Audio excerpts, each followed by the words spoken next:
খিচুড়িও রান্না কমপ্লিট, সামনেই হচ্ছে বাড়ি থেকে বেরিয়ে পড়েছি আর এই তো বাড়ির সামনে চলেও এসেছি। Hi everyone, good morning, welcome back to my channel Purba Saha. তো এখন বাজে হচ্ছে সকাল 8টা, ঘুম থেকে উঠে গেছি, এখন রেডি হয়ে বেরোবো আর আমাদের ট্রেন হচ্ছে 9টার সময়। তো চলো ব্লগটা দেখতে থাকো আর ব্লগটা আমি এখান থেকেই শুরু করছি।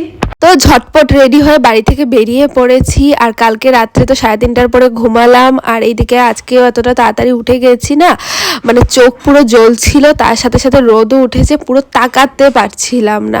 আর এখন টুকটুক নিয়ে চলে যাচ্ছি হচ্ছে স্টেশনের সামনেই হচ্ছে এই মন্দিরটা শুনেছি অনেক জাগ্রত, বাট কালকে যখন আসলাম বৃষ্টির জন্য যেতে পারলাম না আর আজকে হচ্ছে এতটা লেটে এসেছি স্টেশনে, ট্রেন পুরো এসেই যাচ্ছে, তো এখন ঢুকলে হবে না। তো বাইরে থেকে প্রণাম করে টিকিটটা নিয়ে স্টেশনে চলে আসলাম আর ট্রেনও চলে আসবে 4-5 মিনিটের মধ্যে। আর এইদিকে কিন্তু ট্রেনও চলে এসছে।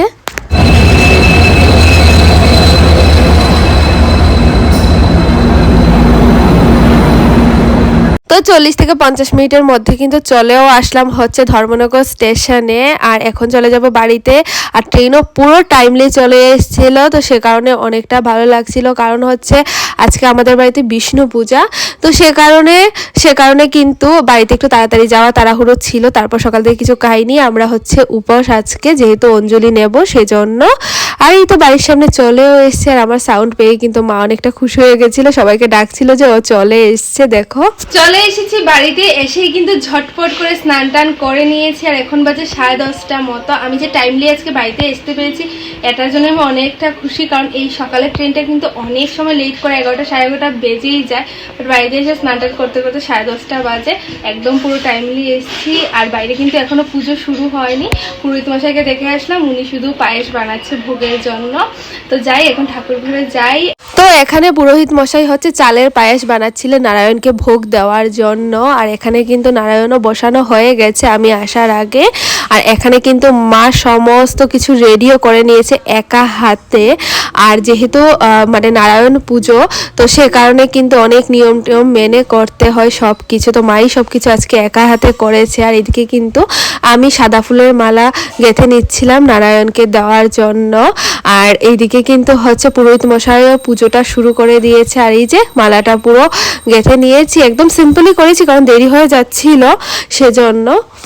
তো এখন এখানে চন্দন ফেলছি, আগে তো মালাটা বাঁধলাম, তোমরা দেখতে পেলে, চন্দন ফেসে দিচ্ছি, আর এইদিকে তো পুজো চলছে।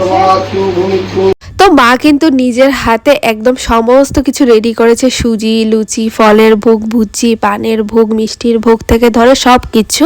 আর আমি বারবার কেন বলছি জানো, অনেক বছর পরে মা মনে হয় একা হাতে এত কিছু করেছে, কারণ হচ্ছে নয়তো আমি থাকি সব সময়, তো আমিও টেনশন করছিলাম যে সব কিছু হবে কি না, বাট সব কিছু সুন্দর মতো করে নিয়েছে। আর এখানে কিন্তু হচ্ছিল এখন নারায়ণের স্নান।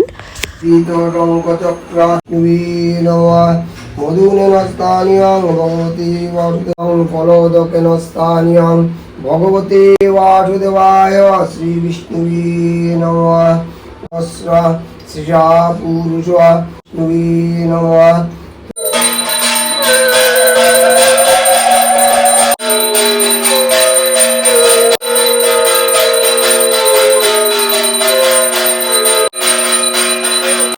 এখানে কিন্তু মোটামুটি পূজা কমপ্লিট হয়ে গেছে আর একটু বাকি, আর এদিকে কিন্তু আরতিও হয়ে গেছে আর এখানে আমরা সবাই আরতি নিচ্ছিলাম। আর এদিকে হচ্ছে এখন যজ্ঞ হবে।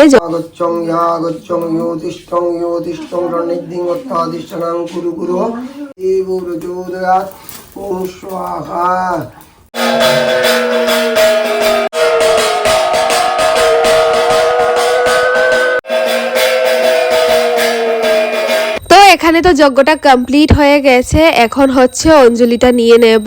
আর এই তো মা সবাইকে বেলপাতা ফুল দিচ্ছে হাতে হাতে, আর সাদা ফুল দিয়েই হচ্ছে নারায়ণ পূজার অঞ্জলিটা নিতে হয়, পুরোটা পুজোই সাদা ফুল দিয়ে হয়। তো এখানে হচ্ছে আমরা সবাই মিলে একসাথে বসে অঞ্জলি নিয়ে নিচ্ছিলাম।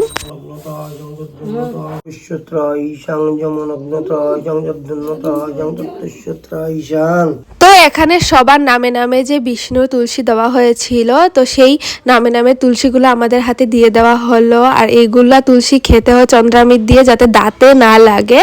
তো এখন মন্ত্র পড়বে, তারপরে গিয়ে এটা খেয়ে নেব। মৃত্যুহরণ সর্বব্যাধি বিনাশন বিষ্ণু পাদদ্রকম পিত্তা শিরসে দারৈমাংমহং। তো এখন তো পুজো টুজো সব কমপ্লিট হয়ে গেছে, এখন চলে এসেছি কিচেনে। আর এখানে এখন রান্না করা হবে খিচুড়ি, ঘেট, আলু ভাজা। অনেকটা গরম পড়েছে জানি, বাট কোনো পূজা বালি হলে না একটু খিচুড়ি ছাড়া একদম আমার ভালো লাগে না। তো সেজন্যই এখন খিচুড়ি বসিয়ে দিয়েছি।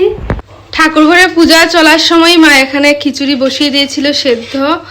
আর এখানে তো সবজি টবজি সবকিছু কাটা আছে, তারপর আলু ভাজা হবে, আলু ভাজার আলু আছে কাটা, তারপরে এখানে বেগুনও আছে কাটা, বেগুন ভাজাও হবে। এদিকে বাদাম রেখেছে ভেজে, মানে খিচুড়িতে দেওয়ার জন্য। রান্না করে তো রান্না চলছিল, আলু ভাজাটা বসিয়ে রেখে আমি চলে আসলাম হচ্ছে এখানে একটু প্রসাদ খেতে। তো আমি বেশি কিছু নেইনি, তরমুজ আর একটু সিন্নি নিয়েছে। এদিকে বাবা, রিয়া, জেঠিমুনি, মা সবাই মিলেই খাচ্ছিল প্রসাদ। আর এদিকে কিন্তু প্রসাদ খাওয়ার পর এখানে এখন নারায়ণ চলে যাবে, তো নারায়ণকে নিয়ে নিচ্ছিল পুরোহিত মশাই। আর নারায়ণ কিন্তু যখন যায় তখন আমাদের সমস্ত ঘর গোডাউন সব কিছু ঘুরে তারপরে নিয়ে যায়, যাতে ঘরের সমস্ত সব কিছু মঙ্গল হয়, এর জন্যই। তো এখন চলে যাচ্ছে হচ্ছে নারায়ণ। তো এখানে কিন্তু একজন একজন করে অনেকেই আসছিল, পাড়ার সবাই। আর এদিকে কিন্তু মোটামুটি 1 ঘন্টার মধ্যে খিচুড়িও রান্না কমপ্লিট। খিচুড়ি তো সেদ্ধ আগেই হয়ে গেছিলো, সমাজটাও দিয়ে দিয়েছি। এদিকে আলু ভাজা, বেগুন ভাজা, আর এদিকে ঘ্যাটটা হচ্ছিল। আর দুপুরে কিন্তু এখন বেজে গেছে প্রায় 2:30টার মতো, সবাই খাবে যারা এসছে প্রসাদ নিতে। তো এখানে মানে আগেই অনেককে খাওয়ান দেওয়া হয়ে গেছে, আর এখানে সেকেন্ড বেচে বসে গেছে হচ্ছে আমরা সবাই। এখন আমি আর মাও বসে যাব খেতে। আর এদিকে কিন্তু খাওয়া দাওয়া কমপ্লিট হয়ে গেল, আর সন্ধ্যা হতেই কিন্তু চলে এসেছিল হচ্ছে এই রকমের বৃষ্টি। তো চলো তাহলে আজকের ব্লগটা এখানেই শেষ করি, দেখা হচ্ছে নতুন একটা ব্লগে। সবাই ভালো থেকো, সুস্থ থেকো।